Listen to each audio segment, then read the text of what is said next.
Una ay i-check muna natin kung may hiwa, paso, or loose connection ang ating power cord. Next, gumamit tayo ng ating Sanwa analog multimeter para sa continuity test mula plug hanggang dulo ng wire.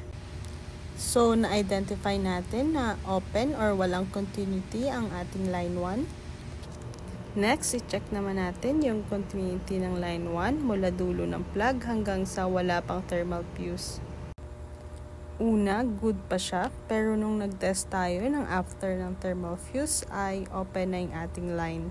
Dahil defective ang ating thermal fuse at wala tayong spare, kinailangan muna natin itong tanggalin o putulin gamit ang ating Inco cutting pliers.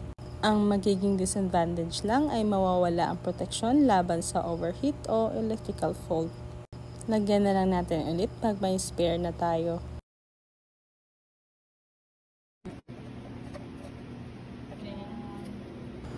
After nating tanggalin, i-check natin ulit yung continuity ng line 1 at line 2. At na-verify nga natin na pareho na silang may continuity. Next, i-measure natin ang resistance ng bawat heating level gamit yung multiplier na times 10. Meron tayong 110 ohms resistance sa low heating level. Habang sa medium heating level naman ay meron tayong 55 ohms. Samantalang sa high heating level ay meron tayong 36 ohms. Next, i-check natin kung grounded ang ating electric stove. Una ay iset sa 1K or 100K ang multiplier ng ating ohms.